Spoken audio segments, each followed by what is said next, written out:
Thank you. As you possibly some of you have heard, the pineapple story took place in the country of New Guinea, used to be Dutch New Guinea, Irian Jaya, now part of Indonesia. Right here in these swamplands is where we had planted these pineapples. I tried to grow everything there, but nothing would grow. The ground, the sandy soil was so bad. And so I finally tried pineapples because I didn't know what else to try. God had put me there, my wife and I, among people who were just chronic thieves. They stole everything. One day, one lady stood there and she had her necklace on. On the bottom of her necklace hung our only can opener. And we were so glad to get that thing back. You know, we were hacking cans open with machetes, and it was a mess.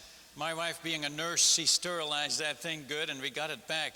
One day she said to me, Otto, I can't find the diaper pins to keep the diapers on the babies, and the large slide pins. And one day there stood a group of women, and on their ears hung our diaper pins. And we were so glad to get them back because, you know, what else do you do? The other day I heard of a rock group here in America which used safety pins on their ears. So I guess we're catching up with the jungle people here in America. And I suppose in music, some other areas, we're already ahead of them, if that's possible. But you know, they stole everything. And God sent me among those people, probably the greatest thieves on earth, to teach me the lesson that he wanted me to get, the lesson of Luke 14:33, where it says, whosoever he be of you that forsakes not all that he has, he cannot be my disciple. Now, I'm Dutch by birth. I was born in Holland, and us Dutch people hang on awfully tight to things we have. That's the way. It isn't my fault, really. My father was that way. I got it from him. And then I found out that he got it from my grandfather, so it really isn't his fault neither. But you know, they call us stingy. You know, the word in their culture here was long-nosed, the word for stingy. The long-nosed white man, they called me. And the stingy missionary. And I was fighting for all that I had. I mean, I was taught to, to fight back. I fought for everything. Like they stole my shirt. One guy, he's trying to sell me a fish. He had my shirt on. You think the guy would wear it somewhere else. I said, nobody else is wearing any shirts around there. And I said, hey, man, give me your shirt back first, and then I'll trade with you. They took everything. One time, one guy came staggering in. He couldn't see straight, and then I realized that he's got my wife's subscription sunglasses on. She hadn't missed him yet. Oh, it was crazy. He's staggering in like this. He doesn't know how to walk. He has no clothing, just glasses. And he's staggering in, and I took them off his nose. I said, now you'll be able to walk home. And, they took everything. I'd go to the village with my box. I had a cardboard box.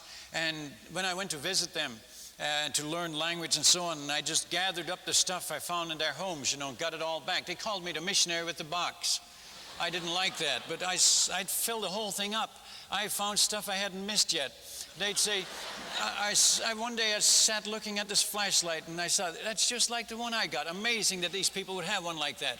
Then I went home and found that they'd just gotten it the day before. They were chronic thieves. They'd get my wife's attention at the front door and knock, and then they'd clean off the wash line at the back. There was no way. There were so many of them, just the two of us, and we were fussing with them, and they said, Tuan, you're always angry. I said, hey, I was never angry until I met you people. This is true. Anger had never really been my problem. I'd had other problems, but anger was never my problem until I met them. I said to them, hey, I could be a real good missionary if it wasn't for you people,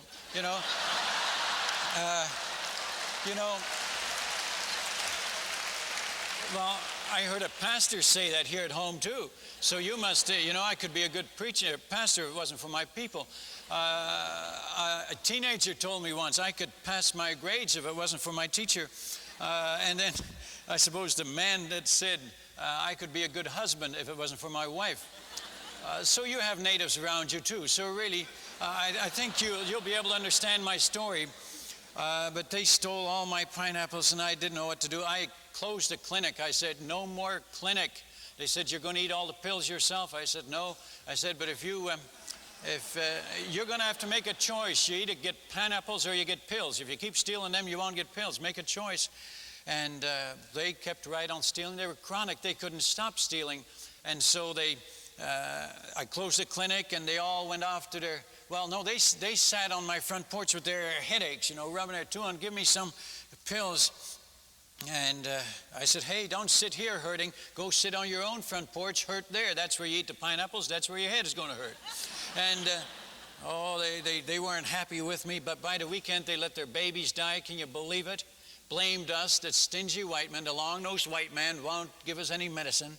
And this grieved our hearts, of course, and we quick opened the clinic again and thought, well, let's forget about the pineapples. Let them have the pineapples. We'll live, and save their lives. And so we endeavored to do this. And 2 or 3 weeks went by, and it was time to weed the garden again. They said, Tuan, your garden needs weed. Let me weed it all, And I said, hey, if you're going to eat all the pineapples, weed it yourself.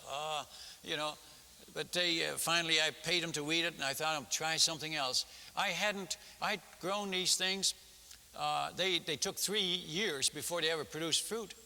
And now they'd been producing fruit for a couple of months, and they stole them all, and I was angry, and I didn't even know what it tasted like. And I wondered what they taste like. People say, why didn't you beat them to them? And well, they ate them while they were still green. They ate everything green. They never even knew bananas turned yellow. They ate everything green. They were in a society of chronic thieves. You couldn't survive there unless you knew how to steal. The women would come to our house and would train their children how to steal, always using my pineapple garden as training grounds. They'd say, now check the windows, now get mommy that big one, and so on and all that.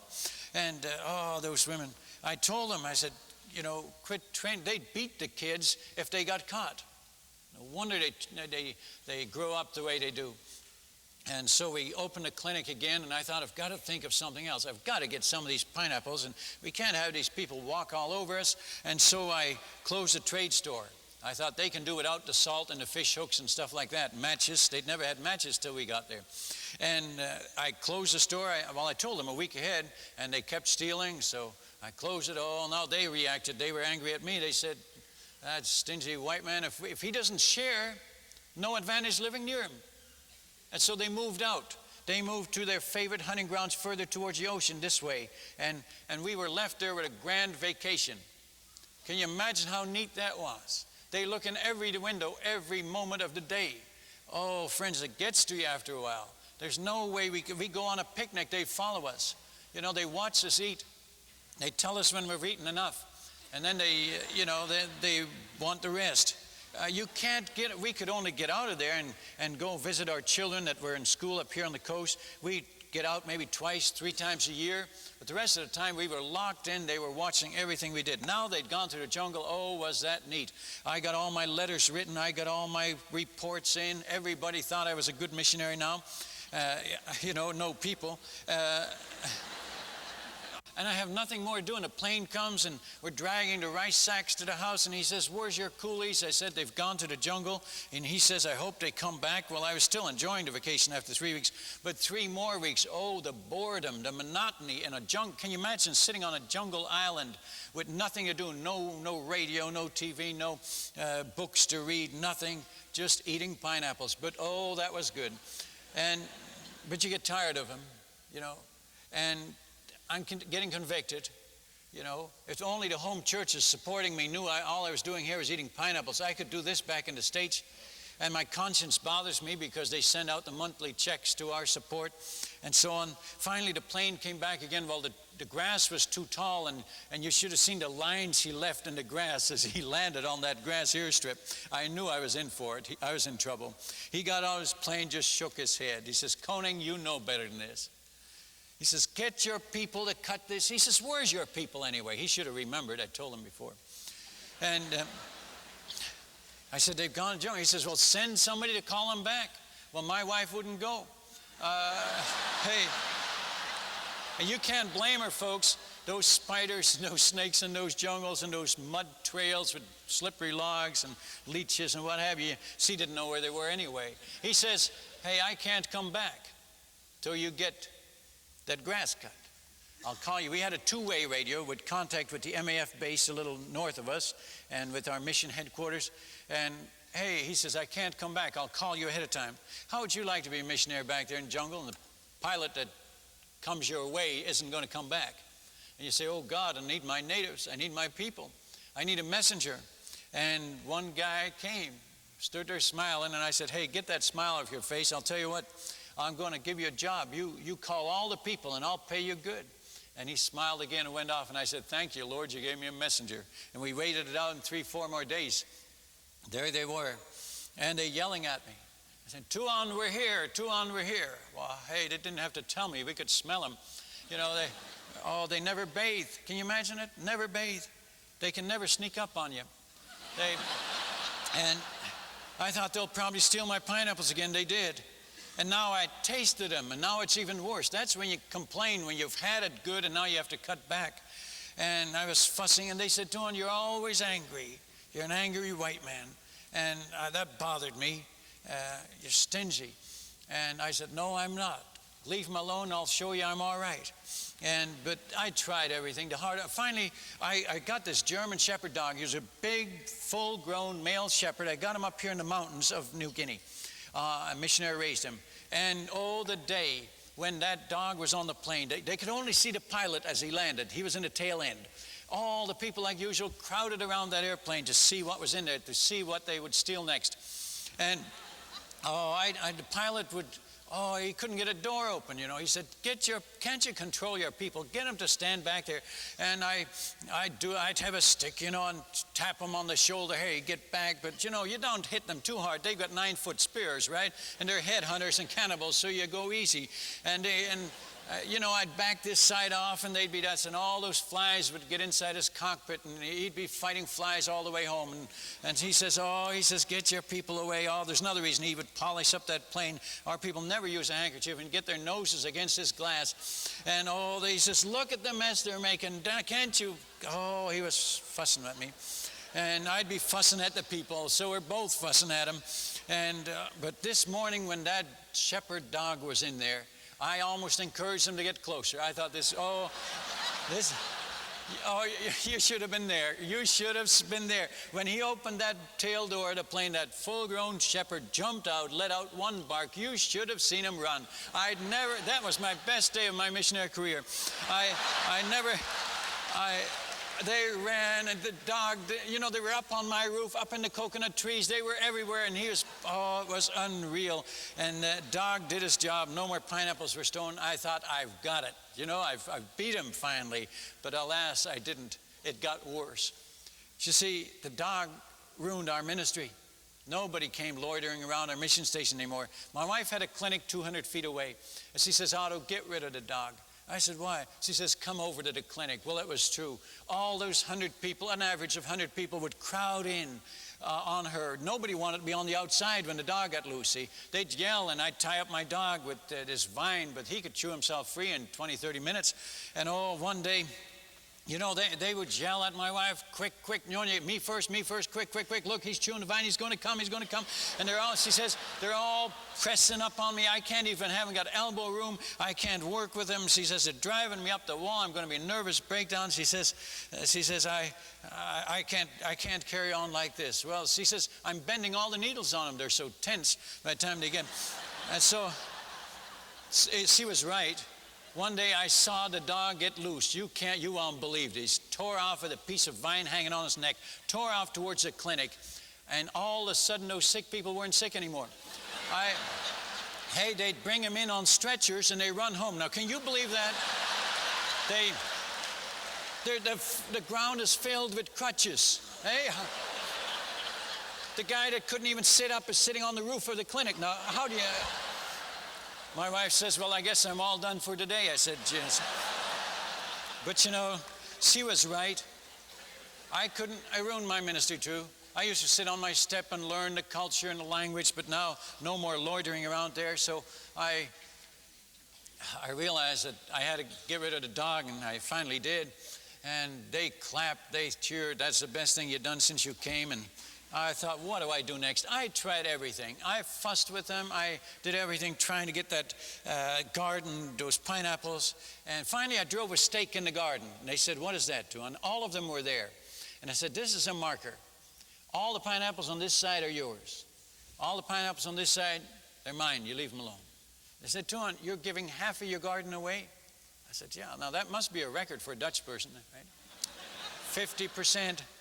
Hey, I was losing it anyway, so really, if you're losing it anyway, you might as well give it away, isn't that right? And they stole both halves anyway. You know? As a matter of fact, it was even worse now. They'd get I see a guy on my side of the garden, I'd yell at him, and he'd jump over the line and stand there and laugh at me, you know, with my pineapple. Oh, that got me. I had promised God I'd never get angry again. Have you ever done that?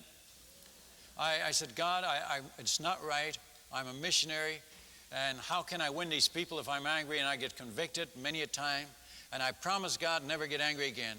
And then a guy come to my store with a pineapple. Tuan, you want to buy this? Look how nice and big it is. And I'd lost it again. I had to confess my sin again. And then I walk in my garden with my wife. I see a nice one in the corner of the garden. I covered with grass. Nice one coming up. I thought in 2 weeks it'll be ripe. I'm going to get one. And I'd hide it, but somehow they always found it. I'd come back and lifted up the grass, and the pineapple was gone. I'd throw that grass down and thought, there's rascals. They're getting them all. And I'd lose it again, and I'd have to confess that I was angry again. This went on and on. How many times does God forgive us anyway? I'm so glad that it isn't 70 times 7. I figured out once, that's about a year and a third. You know? Boy, if he stopped, then many of us be in trouble. And God keeps forgiving when I keep confessing. That's 1 John 1:9. You believe that, don't you? If I confess, he forgives. And I'm so glad that's in the Bible. I was camping on that verse. You know, I struggled on. What do I do?